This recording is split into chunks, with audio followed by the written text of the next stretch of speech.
आप सभी का एक बार फिर स्वागत है SPN 9 के इस खास कार्यक्रम में और मैं हूं आपके साथ फरहान। ऐसा पहली बार नहीं हो रहा है कि सरकार से सवाल किए जा रहे हैं, सरकार पर उंगलियां उठाई जा रही हैं या सरकार को भला बुरा कहा जा रहा है। मौजूदा समय में आप देखें तो पंडित जवाहरलाल नेहरू जो कि पहले प्रधानमंत्री से उनसे लेकर मनमोहन सिंह तक को काफ़ी भला बुरा कहा गया। यहाँ तक कि स्मृति ईरानी ने उन्हें चूड़ियाँ भी भेजी थी।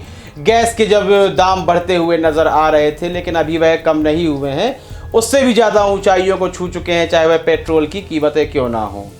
तो हम यहाँ बात कर रहे हैं इस दौरान कि जो एक डोनेशन आ रही है प्रधानमंत्री केयर में, एक लंबी डोनेशन आ रही है, उस पर अब उंगलियां उठना शुरू हो गई हैं। जिन लोगों ने पैसे वहां डोनेट किए थे अब वह भी उंगलियां उठाने लगे हैं डोनेशन को लेकर।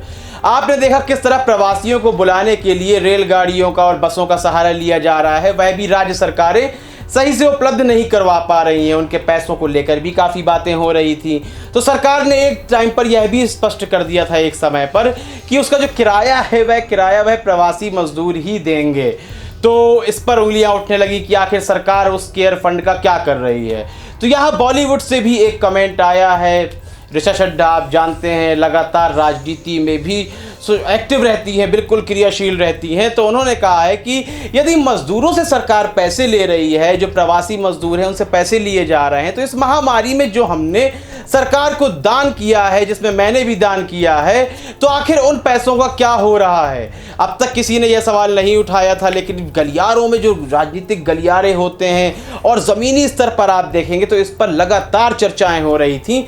और यह चर्चाएं ऐसा नहीं है कि सरकार से दूर थी, सरकार तक यह बातें पहुंच रही थी, अंधभक्तों को भी पता था।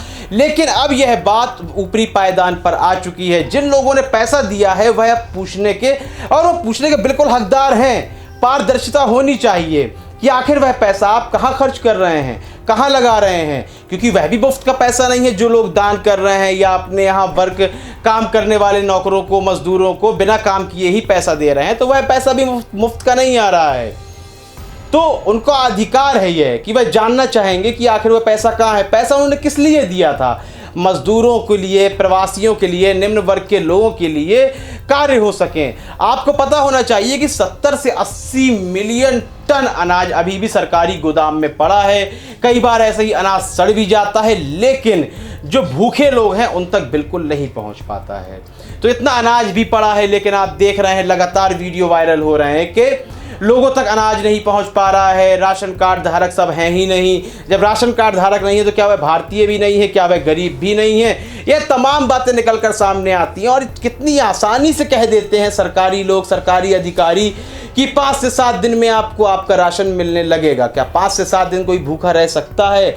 यह भी सोचने वाली बात है। जब इस बुरी स्थिति में, इस भयावह स्थिति में सरकार कुछ भी करने में नाकाम है, तो आप सोचिए जब हम युद्ध की बातें चिल्लाते हैं कि हम इससे लड़ जाएंगे, उससे लड़ जाएंगे, तो देश के मजदूर तबके का क्या हाल होगा। इसलिए ना ही युद्ध आसान है और ना ही यह महामारी आसान है। अमन से रहना है, चैन से रहना है, देश को एक करना है। इस संबंध में आप अपनी राय हमें अवश्य दे सकते हैं। कार्यक्रम पसंद आ रहा है तो लाइक करें, ज़्यादा से ज़्यादा शेयर करें और चैनल को सब्सक्राइब अवश्य कर दें। तब तक के लिए इजाज़त दीजिए, धन्यवाद।